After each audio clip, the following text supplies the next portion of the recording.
사도행전 16장 16절로 34절의 말씀을 한 목소리로 같이 읽겠습니다. 우리가 기도하는 곳에 가다가 점치는 귀신 들린 여종 하나를 만나니 점으로 그 주인들에게 큰 이익을 주는 자라. 그가 바울과 우리를 따라와 소리질러 이르되 이 사람은 지극히 높은 하나님의 종으로서 구원의 길을 너희에게 전하는 자라 하며 이와 같이 여러 날을 아는지라. 하늘이 심히 괴로워하여 돌이켜 그 귀신에게 이르되 주 예수 그리스도의 이름으로 내가 내게 명하노니 그에게서 나오라니 귀신이 즉시 나오니라. 여종의 주인들은 자기 수익의 소망이 끊어진 것을 보고 바울과 실라를 붙잡아 장터로 관리들에게 끌어갔다가 왕들 앞에 데리고 가서 말하되 이 사람들이 유대인인데 우리 성을 심히 요란하게 하여 로마 사람인 우리가 받지도 못하고 행하지도 못할 풍속을 전한다 하거늘 무리가 일제히 일어나 고발하니 상관들이 옷을 찢어 벗기고 매로 치라 하여 많이 친 후에 옥에 가두고 간수에게 명하여 든든히 지키게 하라니 그가 이러한 명령을 받아 그들을 깊은 옥에 가두고 그 발을 착고에 든든히 채웠더니 한밤중에 바울과 실로가 기도하고 하나님을 찬송하며 죄수들이 듣더라. 이에 갑자기 큰 지진이 나서 옥터가 움직이고 문이 곧 다 열리며 모든 사람의 매인 것이 다 벗겨진지라.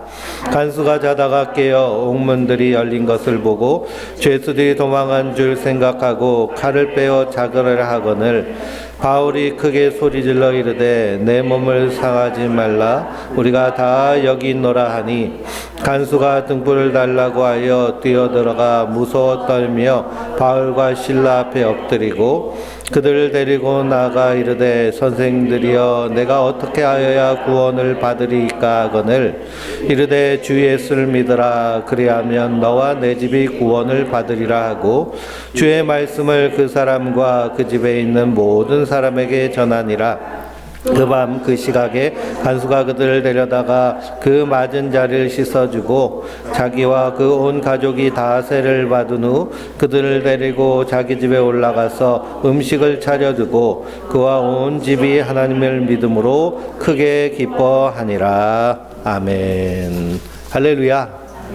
하나님께서 주시는 은혜와 평강이 우리 성도님들 위해 늘 충만하시기를 주님의 이름으로 축원드립니다.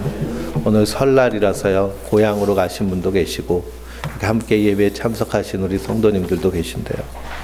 기쁘고 행복한 화목하고 하나님 사랑으로 충만한 그런 명절 보내시기 바랍니다. 우리가 그리스도인이라는 것을 항상 잊지 마시고요. 그래서 하나님의 사람들은 축복하는 사람입니다. 구약을 읽어보면 족장들은 다 자녀들을 축복하는 자들이었는데요. 우리가 믿음으로 축복할 때 하나님 들으시고 역사하시는 줄 믿습니다. 1월 1일이 두 번 있죠. 그래서 양력과 음력을 우리가 함께 지내는데요. 동양은 음력을 지냈기 때문에 음력 1월 1일이 설날이어서 우리가 이날을 명절로 삼고 함께 가족이 모입니다. 해의 시작과 그리고 마지막 되는 이런 일들 사람들에게는 많은 의미를 부여하기도 하고 거기서 소원을 빌기도 하고 결단하기도 합니다. 그러나 예수 믿는 우리에게는 그렇게 큰 의미가 있지 않습니다. 이스라엘 백성들이 출애굽하여서 광야를 들어설 때 430년 동안 애굽에서 종살이를 하다가 이렇게 해방돼서 나왔습니다. 그날을 유월절이라고 정하고 하나님은 그날을 너희에게 1월 1일로 삼아라 라고 명령하셨습니다. 우리나라도 예전에는 개천절을 지냈죠. 7월 17일이 개천절인데요. 그 개천절은 단군 할아버지가 나라를 시작한 날이다 라고 해서 개천절로 정하고 그리고 계산을 할 때 단기 몇천 년 이렇게 계산을 했습니다. 지금은 그렇게 의미를 두지 않고 휴일에서도 빠졌는데요. 이스라엘 백성들에게 새해 첫날은 유월절 날입니다. 그건 무슨 의미를 가지고 있느냐 하면 원력도 있고 그리고 인력도 있지만 하나님의 백성들은 어린 양의 피를 바르고 구원받은 그날이 새날이고 그날이 새 시작이라는 것을 의미합니다. 예수님께서 우리에게 기도를 가르쳐 주실 때 일용할 양식을 주시옵고 라고 기도하라고 명령하셨습니다. 그리고 성도는 날마다 하나님 공급해 주시는 그 양식을 먹고 사는 자들인데요. 그 양식이란 영의 양식입니다. 그의 영의 양식은 날마다 우리에게 은혜로 주시는 줄 믿습니다. 그러면 성도의 삶은 날마다의 삶이 새날 새해 새로운 출발인 줄 믿습니다. 그러니 날짜가 바뀐 것이 중요한 것이 아니라 주인이 바뀐 것이 중요하거든요. 내가 주인이 아니라 예수님이 나의 주인으로 사는 그날이 날마다 기쁜 날이고 복된 날이고 구원의 날인 줄 믿습니다. 우리가 찬송할 때에도 기쁜 날 기쁜 날 주 나의 죄 다 씻은 날 해피데이 이렇게 찬양하는데요. 날마다의 삶이 성도에게는 그런 복된 삶입니다. 오늘 우리가 사도행전 16장을 함께 나누고 있습니다. 사도 바울이 아시아 쪽으로 가서 복음을 전하려고 했는데요. 성령께서 가는 길을 막으셨습니다. 그리고 환상 중에 마케도니아인이 나타나서 건너와서 우리를 도우라라는 그런 음성을 듣습니다. 그리고서는 지중해를 건너서 그리스 북쪽에 있는 마케도니아 지역의 첫 성인 빌립보성에 입성합니다. 성령께서 그런 환상을 보여주시고 성령님의 인도하심을 믿고 갔으면 우리가 생각할 때는 거기 뭔가 형통한 일이 있겠구나. 그리고 시온의 대로처럼 활짝 열리는 일이 있겠구나라고 생각할 수도 있을 텐데요. 가봤더니 아무도 없습니다. 기도할 처소도 없어서 강가에서 기도합니다. 그러나 거기서 하나님은 루디아라는 여성도를 만나게 하십니다. 성경을 보니 주께서 그 마음을 열어 예수를 믿는 제자로 삼으십니다. 그러니 성도는 항상 이러한 믿음이 있어야 됩니다. 아무도 없다고 생각되지만 그러나 거기 하나님이 예비해 두신 사람이 항상 있다는 사실을 기억하시기 바랍니다. 또 우리가 복음을 증거할 때 내가 그 사람의 마음을 여는 것이 아닙니다. 하나님이 그 마음을 열어주실 때 그가 하나님의 백성이 되는 줄 믿습니다. 열왕기상을 보면 엘리야 선지자가 나옵니다. 엘리야 선지자는 놀라운 하나님의 살아계심을 역사로 보여준 사람인데요. 갈멜산에서 바알과 아세라 신을 섬기는 그 650명의 제사장들과 하늘에서 불이 내려오는 내기를 했습니다. 대결을 했는데요. 바알의 숭배자들은 아무리 절하고 기도하고 난리 법석을 쳐도 하늘이 불 떨어질 생각이 하나도 없었습니다. 그러나 갈멜산에서 엘리야가 무너진 제단을 수축하고 제물을 그 위에 올려놓고 물을 콸콸 붓고 그리고 살아계신 하나님께 기도할 때 하늘에서 불이 내려와서 그 제단을 살랐습니다. 그리고 3년 6개월 동안 오지 않던 비가 엘리야가 기도할 때 비가 내리는 은혜를 하나님이 보여주셨습니다. 그럼에도 불구하고 북쪽 이스라엘 사람들 다 회개하고 하나님을 믿고 하나님께 다시 나오는 것이 아니라 오히려 다시 옛 모습으로 돌아가고 우상 숭배하고 또 이세벨 왕비는 여전히 살기등등해서 이 엘리야를 죽이려고 합니다. 그러니 그 회개하지 않는 백성을 보고 엘리야가 마음이 심하게 낙심이 됐어요. 그래서 저 남쪽 브에세바까지 내려와서 광야에서 로뎀나무 아래서 여기가 좋사오니 나를 죽여주십시오 하고 하나님께 청원합니다. 그때 하나님이 천사를 보내셔서 그를 위로하시고 그가 힘을 얻어서 하나님의 산 호렙산에 이릅니다. 거기서 세미한 음성 중에 하나님을 만나게 되는데요. 그때 엘리야가 뭐라고 했을까요? 하나님을 섬기는 사람이 나 외에는 아무도 없습니다 라고 탄원합니다. 나 외에는 아무도 없습니다. 그렇죠? 홀로 된다는 이 고립감, 이것은 사람을 압박하고 그리고 아무리 능력을 경험한 엘리야라도 살 소망을 잃어버리게 하는 그런 이유가 됩니다. 그때 하나님께서 그에게 말씀하십니다. 엘리야야, 너 혼자 있는 것이 아니라 아직 바알에 절하지 않은 7,000명을 내가 남겨두었다라고 말씀하십니다. 그 말씀 듣고 엘리야가 힘을 얻어서 다시 북쪽 이스라엘에 가서 선지 생도들을 훈련하는 일들을 합니다. 그러니 성도는 이 땅에서 항상 기억해야 될 것이 우리는 혼자 있는 자들이 아닙니다.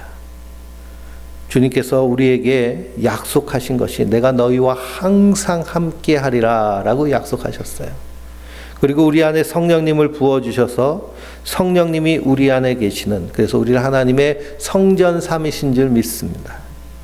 너희 몸은 너희가 하나님께로부터 받은 바 너희 가운데 계신 성령의 전인 줄 알지 못하느냐. 사도 바울은 고린도 교회 교인들을 향해서 이렇게 책망하고 있습니다. 너희 몸은 너희가 하나님께로 받은 바 너희 가운데 계신 성령님의 전이시라는 거예요. 그러니 하나님의 택한 백성 안에는 성령님이 계셔서 우리로 하여금 예수님께로 우리를 인도하여 가시는 줄 믿습니다. 로마서 8장을 보면 이와 같이 성령도 우리의 연약함을 도우시나니 우리는 마땅히 기도할 바를 알지 못하나 오직 성령이 말할 수 없는 탄식으로 우리를 위하여 친히 간구하시느니라 라고 또한 말씀하고 있습니다. 그러니 성령님은 우리의 연약함을 도우세요. 우리가 마땅히 기도할 바를 알지 못하여도 말할 수 없는 탄식으로 우리를 위해 친히 간구하여 주십니다. 마음을 살피시는 이가 성령의 생각을 아시나니 이는 성령이 하나님의 뜻대로 성도를 위하여 간구하심이니라. 우리 안에 계신 성령님께서 우리의 마음의 생각을 아시고 또한 하나님의 뜻을 아셔서 하나님의 뜻대로 성도를 위하여 기도하고 계시는 겁니다. 그러니 하나님을 사랑하는 자 곧 그 뜻대로 부르심을 입은 자들에게는 모든 것이 합력하여 선을 이루느니라. 이것이 하나님 도우시는 방법입니다.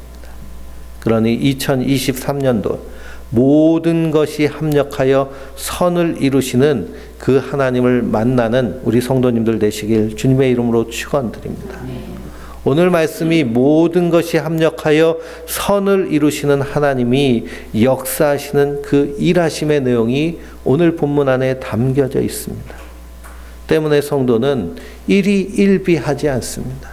때론 내 인생에 큰 실패가 있을지라도, 어려움이 있을지라도, 질병이 있을지라도 그 안에서 하나님은 모든 것 합력하여 선을 이루십니다. 사도 바울은 그것을 경험했기 때문에 그의 인생 가운데 고백하는 것은 내게 능력 주시는 자 안에서 내가 모든 것을 할 수 있느니라. 이렇게 담대하게 살아냈습니다. 사도 바울이 빌립보에서 루디아에게 주께서 그 마음을 열어주심으로 그가 예수 믿는 그리스도인이 되고, 그리고 그 전도하는 일행들을 자기의 집에 머물도록 강건합니다. 그래서 빌립보 교회가 시작되고요, 빌립보 성에서 전도를 하기 시작합니다. 전도하고 기도하는 곳으로 가려고 하는데요. 16절부터 18절까지 한번 읽어볼까요? 우리가 기도하는 곳에 가다가 점치는 귀신 들린 여종 하나를 만나니 점으로 그의 주인들에게 큰 이익을 주는 자라. 그가 바울과 우리를 따라와 소리질러 이르되 이 사람들은 지극히 높은 하나님의 종으로서 구원의 길을 너희에게 전하는 자라 하며 이와 같이 여러 날을 하는지라. 바울이 심히 괴로워하여 돌이켜 그 귀신에게 이르되 예수 그리스도의 이름으로 내가 내게 명하노니 그에게서 나오라 하니 귀신이 즉시 나오니라. 아멘. 기도하는 곳으로 가는데 점치는 귀신 들린 여종 하나를 만납니다. 점치는 귀신이 이 여인 안에 들어있으니 점괘가 꽤 잘 맞을 수도 있겠죠. 근데 이 귀신 들린 여종이 바울을 보면서 따라다니면서 소리 지릅니다. 이 사람은 지극히 높은 하나님의 종으로 구원의 길을 너희에게 전하는 자라. 이 모습을 보면 한마디로 누가 전도하고 있는 꼴이에요? 귀신이 전도하고 있는 꼴입니다. 귀신이 전도를 해요.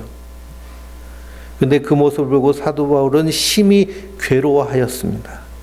왜 그러냐? 하나님은 귀신의 전도나 귀신의 찬양이나 귀신의 예배를 받지 않으십니다. 그리고 마가복음 1장 23절을 읽어보면 회당에 더러운 귀신 들린 사람이 있어 소리를 지릅니다. 나사렛 예수여, 우리가 당신과 무슨 상관이 있나이까? 우리를 멸하러 왔나이까? 나는 당신이 누구인 줄 아노니 하나님의 거룩한 자니이다. 그러니 귀신도 예수님을 보고 예수님이 누구인지를 증거하고 선포하고 있습니다. 그런데 그때 예수님께서 어떻게 행하셨나요? 예수께서 꾸짖어 이르시되 잠잠하고 그 사람에게서 나오라 라고 하십니다. 그때 더러운 귀신이 그 사람에게 경련을 일으키고 큰 소리를 지르며 나오는 것을 봅니다. 하나님은 귀신의 전도, 귀신의 찬양, 귀신의 예배를 받지 않으십니다. 우리 같으면 어떻게 생각할까요? 우리가 길거리를 가면서 복음을 전하고 있는데 한 미친 사람이 소지르면서 이 사람은 지극히 높은 하나님의 종이고 구원의 길을 너희에게 전하는 사람이니까 이 사람 얘기 콕 들으라고. 그러면 어깨에 힘이 들어가지 않을까요? 아, 내가 이렇게 귀신한테도 인정받아. 그렇지만 하나님은 그것을 기뻐하지 않으십니다. 신천지가 이런 방법 많이 씁니다. 신천지가요, 어떤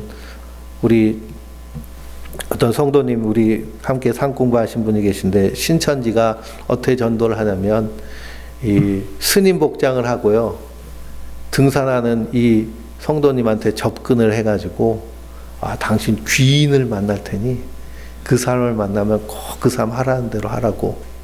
그리고선 훅 지나갔습니다. 그리고 나서 쫄래쫄래 여자 둘이 오는데 누굴까요? 신천지. 이건 뭘까요? 네, 짜고 치는 고스톱이겠죠. 그러니 거기에 혹 하고 넘어갈 수 있습니다. 그러나 성경은 귀신이 얘기하는 것 듣지 말라고 합니다. 왜 그러냐? 귀신은 거짓의 아비요, 우리를 강도질하려고 하는 그러한 존재이기 때문에 그렇습니다. 이사야 선지자 43장을 보면 이 백성은 내가 나를 위하여 지었나니 나를 찬송하게 하려 함이니라. 우리 하나님은 누구의 찬송을 받으실까요? 예수 그리스도의 보배로운 피로 구원받은 우리 성도들의 찬송과 예배와 기도를 받으시는 줄 믿습니다. 귀신이 아무리 힘 있는 것처럼 보이지만 하나님의 심판의 대상이고 진노의 대상일 뿐입니다. 그러니 점치는 이 여종이 이렇게 소리 지르고 다느니 사도 바울이 괴로워서 그 귀신을 쫓아낸다. 예수 그리스도의 이름으로 내가 내게 명하노니 그에게서 나오라 하니 귀신이 즉시 나오니라. 그러면 성도는 이 땅에서 그리스도와 함께 세상 마귀 권세를 쫓아내는 자들인 줄 믿습니다. 그러기 위해서는 우리에게 신기한 비법이 있는 것이 아니에요. 주님과 함께하며 주님을 나의 주 하나님을 모시고 섬길 때 우리가 넉넉히 이기게 되는 줄 믿습니다. 그렇게 귀신을 쫓아냈으니 이 여인은 제정신이 돌아왔습니다. 그냥 한마디로 말하면 낫게 해준 거죠. 귀신 들린 여종을 고쳐줬더니 어떤 일이 일어났을까요? 그 귀신 들린 여인을 통해서 돈벌이 하던 사람들이 이 바울과 실라를 모함하고 붙잡아가지고 그리고서는 관리에게 데려가서 그래서 누명을 씌우고 옷을 벗겨서 매우 칩니다. 선을 행하였지만 자신의 이익이 사라지는 것을 보고 악으로 대하는 모습, 이것이 사실 세상의 모습이겠죠. 세상은 정의와 선함을 찾기가 힘듭니다. 다 사람들이 자기 이익과 자기 이권 중심으로 움직이고 있습니다. 왜 그러느냐? 생명을 위해 살지 않고 생존을 위해 살기 때문입니다.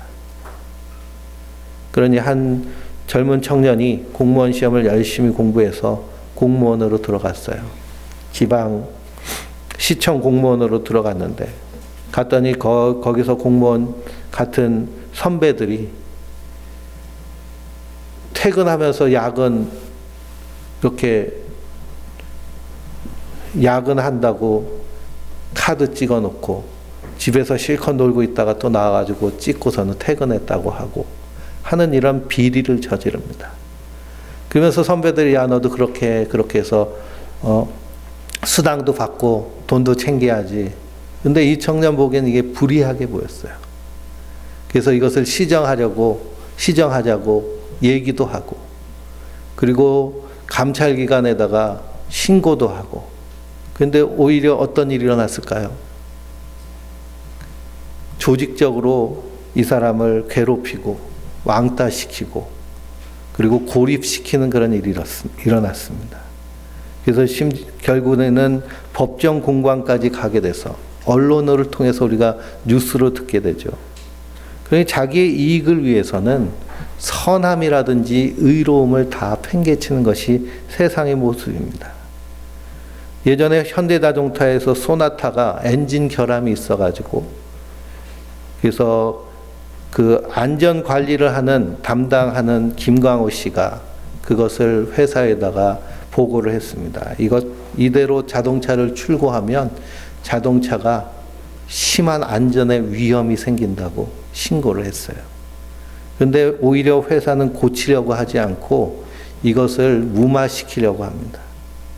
이 안전상 심각한 위험이 생기니까요. 이거를 그래서 내부 고발을 했습니다. 제소를 했어요. 그것으로 인해서 회사에서 잘리고, 오히려 칭찬받아야 되는데 회사에서 잘리고, 법정 투쟁 공방 끝에 승소하였는데 우리나라에서는 1억 원 가까운 그런 포상금을 받았습니다. 근데 미국에 이 차를 많이 수출했기 때문에 미국에도 똑같은 법정 이렇게 다툼이 일어났는데요. 이 내부 고발을 한 이 김광호 씨가 승소했습니다. 그래서 미국에서는 280억 원을 받았습니다. 근데 이 사고 때문에 많은 사람이 사고를 당하고 죽는 일이 생기고요. 그래서 그 당시에 이 소나타를 리콜하면서 이 회사는 엄청난 피해를 받습니다.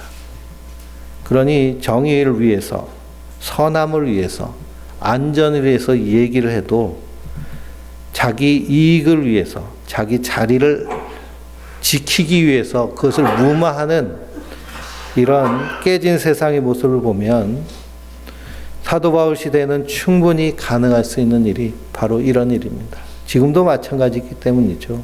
선을 행하지만 자기 이익이 사라짐으로 악을 대하는 모습, 생존을 위해 살면 그렇습니다. 그러므로 성도들은 이 땅에서 공의와 사랑을 실천하며 사는 자들입니다. 하나님이 이 땅을 창조하시고 그리고 이 땅을 다스리시는 다스림의 원리는 공의, 공평한 의로움입니다.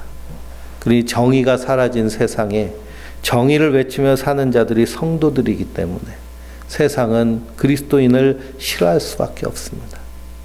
그러나 성도는 그럼에도 불구하고 이 땅에서 공의와 사랑으로 사는 자들인 줄 믿습니다. 어디 가서도 당당하게, 어디 가서도 떳떳하게, 불의와 야합하지 않고 정의롭게 사는 것이 성도들의 모습입니다. 고린도전서 13장은 사랑장인데요. 사랑장에서의 한 모습은 어떤 모습이냐면 불의를 기뻐하지 않는 모습입니다. 우리가 사랑한다면 불의를 기뻐하지 않고 진리와 함께 기뻐하는 자들, 이 사람들이 바로 성도들입니다. 그러니 바울과 실라는 귀신 들린 여종을 고쳐줬다가 감옥에 들어가게 됩니다. 억울할 만도 한데요. 그가 감옥에서 한 일이 무엇일까요? 오늘 보면 25장을 5절을 읽어볼까요? 한밤중에 바울과 실라가 기도하고 하나님을 찬송하며 죄수들이 듣더라 그랬습니다. 우리가 억울하면 화가 나고 욕이 나오고 그리고 혈압이 오르지 기도가 나오지 않고 찬송이 나오지 않습니다. 그러나 바울과 실라는 그곳에서 하나님께 기도하고 하나님께 찬송했습니다. 왜 그러느냐? 하나님 복음에 합당한 삶을 살기 때문에, 하나님의 뜻에 합한 삶을 살기 때문에 그곳에서 억울할 것이 하나도 없었습니다. 그 찬송과 기도를 죄수들이 듣고 간수들이 들었습니다. 시편 22편을 보면 다윗이 탄식합니다. 내 하나님이여, 내 하나님이여, 어찌 나를 버리셨나이까? 어찌 나를 멀리하여 돕지 아니하시오며 내 신음을 듣지 아니하시옵나이까. 하나님이여 내가 낮에도 부르짖고 밤에도 잠잠하지 아니하오나 응답하지 아니하시나이까. 이런 다윗의 탄식 뒤에 다윗이 고백하는 것, 이스라엘 찬송 중에 계시는 주여 주는 거룩하니이다 라고 고백합니다. 그러니 인생의 고난과 고통 가운데 하나님을 탄원하고 탄식할 때 하나님 듣지 않으시는 것처럼 그렇게 느껴졌는데요. 그가 하나님을 찬양할 때 하나님 그의 찬양을 들으시고 그의 기도를 들으신 줄 믿습니다. 그러므로 성도는 어떤 상황과 환경 가운데서도 찬양하며 찬송하는 자들인 줄 믿습니다. 그러니 장례식장 가면은요, 다 거기서 비통해하고 그리고 곡하기도 하고 슬퍼하지만 찬송하는 사람들이 있습니다. 그 사람들이 바로 그리스도인들입니다. 왜 그러냐? 우리에게 하늘 소망을 우리에게 주셨기 때문입니다. 그 찬송과 기도로 밤을 지새고 있는데 그때 갑자기 지진이 일어났습니다. 지진이 일어나고 감옥문이 열리고 묶였던 착고가 다 풀려버렸습니다.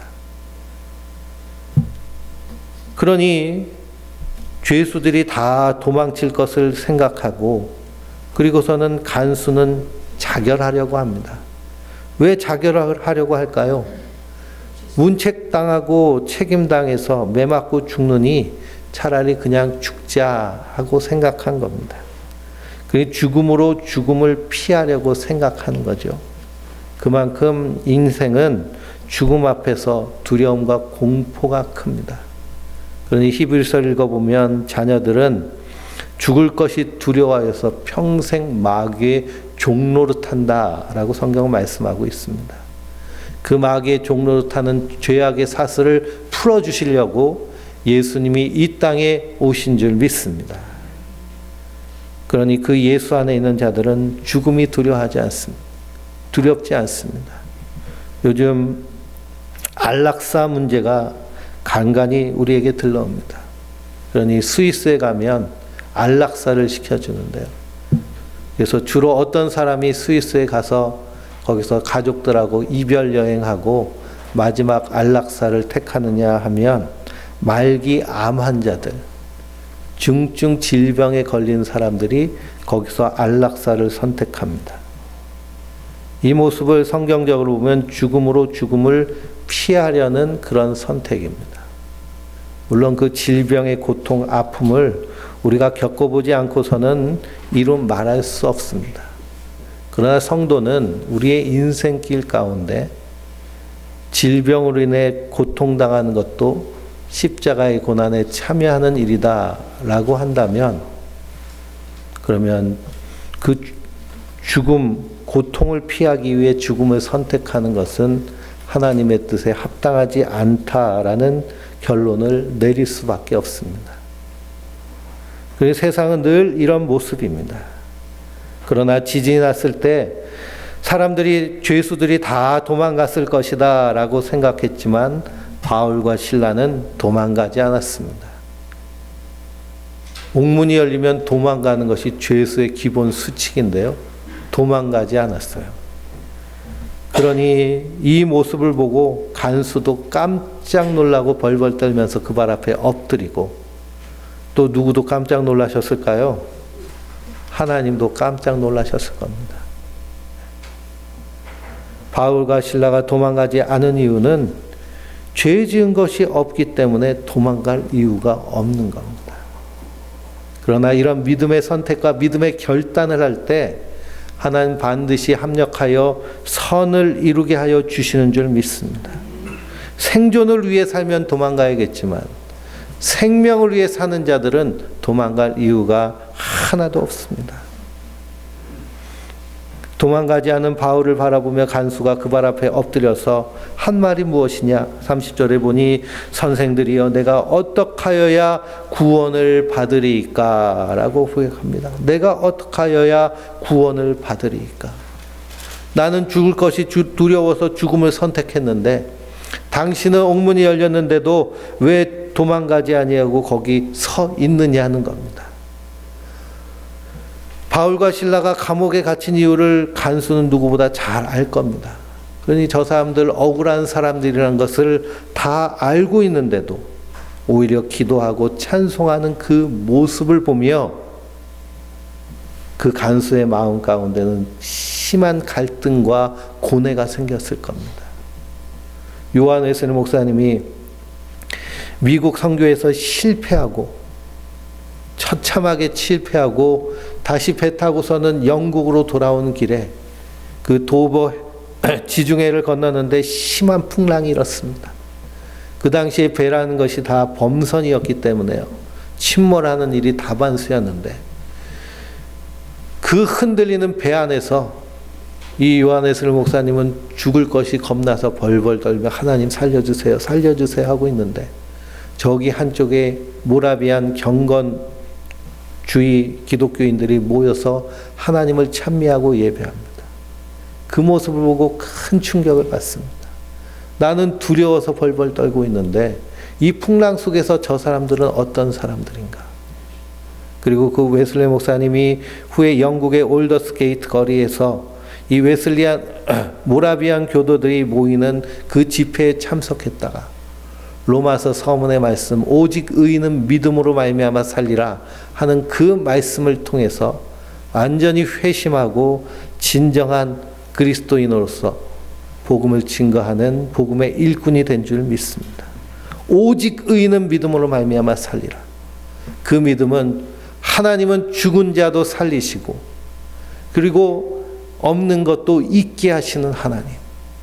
우리가 이 땅에서 호흡이 끊어질지라도 하나님 다시 살려내셔서 영원한 하나님 나라로 거기서 영생복락 누릴 그 약속을 하신 하나님을 믿는 믿음으로 사는 자들인 줄 믿습니다. 그러므로 성도는 그 하나님의 은혜를 믿는 자들, 그 믿음으로 사는 자들이에요.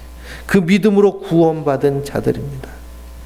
그러니 그 믿음의 사람 앞에 생존을 위해 사는 사람들은 그 삶을 바라보면서 그 삶을 이해하고 싶어하고 그 삶을 부러워하게 됩니다. 그러니 누구에게나 사람에겐 고난이 있고 어려움이 있습니다. 고난이 있고 어려움이 있을 때 생존을 위해 사는 사람은요, 죽을 생각이 제일 먼저 납니다. 그러나 생명을 위해 사는 자들은 어떻게 사는 자들일까요? 이것도 하나님의 뜻이며 이걸 통해 하나님이 이루실 일이 있음을 믿고 그 고난과 어려움의 상황 가운데서도 흔들리지 아니하고 견고하게 서는 자들인 줄 믿습니다. 뿐만 아니라 성령께서 그 안에 계시기 때문에 모든 것이 합력하여 선을 이루실 그 믿음을 굳건하게 세워져서 흔들리지 않도록 주님께서 우리를 꼭 붙잡고 계십니다. 그러니 그 바울 앞에서 내가 어떻게 하여야 구원을 받으리까? 그때 바울이 간수에게 전한 말은 주 예수를 믿으라. 그리하면 너와 내 집이 구원을 받으리라 라고 하십니다. 예수를 믿으라고 하지 않고요, 주 예수를 믿으라고 얘기합니다. 그러니까 예수님을 너의 주로 믿으라는 거예요. 너의 하나님으로 믿으라는 거예요. 너의 주인으로 섬기라는 거예요. 그 말을 듣고 간수가 바울을 영접하고 바울이 전한 복음을 들었습니다. 그리고 간수가 그 하나님과 예수님을 믿고 난 후에 일어난 일이 무엇이냐? 그와 온 집안이 하나님을 믿음으로 큰 기쁨이 임하였습니다. 그 기쁨은 세상이 알 수 없는 기쁨, 구원의 기쁨, 하늘의 소망인 줄 믿습니다. 그러니 바울이 전한 구원은 무엇으로부터의 구원일까요? 복음은 죄와 사망으로부터의 구원입니다. 우리는 하나님이 주인이신데 내가 주인 노릇하는 그런 하나님 앞의 죄인입니다. 성경에서 말하는 죄는 윤리, 도덕, 법률적인 죄를 얘기하는 것이 아닙니다. 온 우주와 천지 만물과 인생을 창조하신 분이 하나님이시고 그분이 주인이신데 이 선악과를 따먹은 인간은 그 하나님을 쫓아내고 자기가 주인 노릇하려고 하는, 그러니 왕조 시대에는 이것은 역적죄와 같은 죄인인데요, 우리가 하나님 앞에 그 죄를 지은 죄인입니다.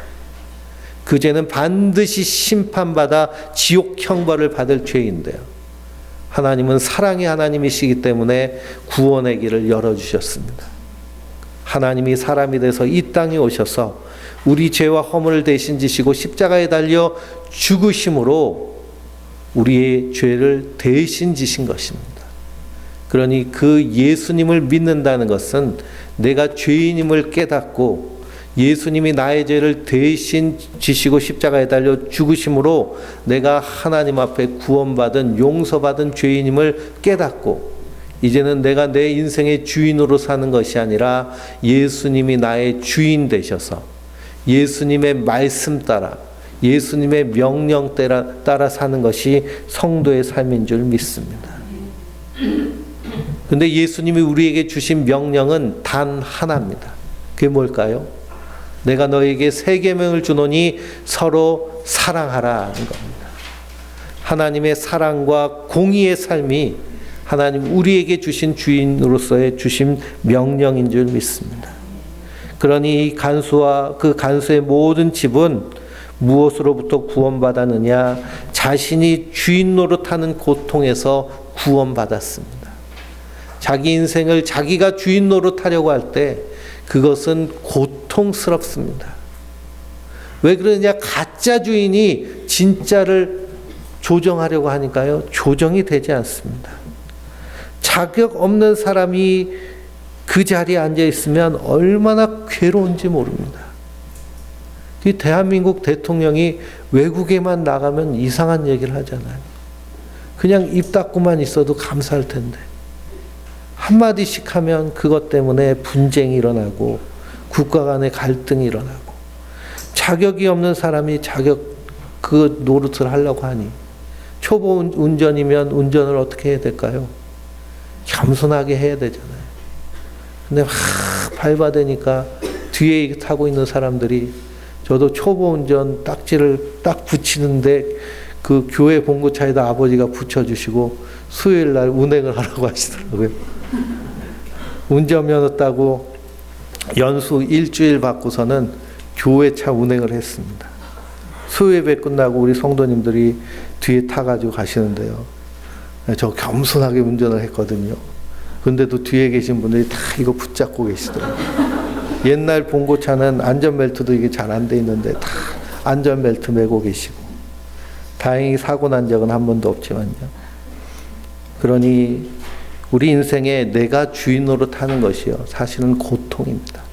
수고하고 무거운 짐진 자들아 다 내게로 오라. 내가 너희를 쉬게 하리라. 그러니 예수님이 우리의 주인 되십니다.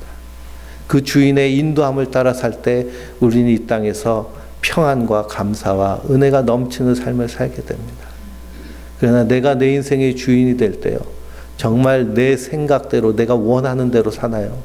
세상이 말하는 대로, 세상이 꼬시는 대로, 세상 가치관에 따라 거기에 따라 살다 보면 결국엔 나는 내 인생의 주인이 아니라 마귀의 종이 되고 은행의 종이 되고 대출의 종이 되고 세상의 종이 돼서 종노릇하며 인생을 마치는 것을 우리가 보게 됩니다. 그러니 주 예수를 믿으라. 그리하면 너와 내 집이 구원을 얻으리라. 성도는 그 구원의 은혜 안에서 생존을 위해 사는 자들이 아니라 생명을 위해 사는 자들입니다. 그러므로 하루하루의 삶이 하나님의 그 충만한 은혜와 능력으로 풍성한 삶, 그 삶을 날마다 누리며 그 하나님 나라의 그 놀라운 능력과 은혜를 세상 가운데 바울과 실라처럼 드러내며 나타내는 기도와 말씀의 사람 되시길, 찬양의 사람 되시길 주님의 이름으로 축원드립니다.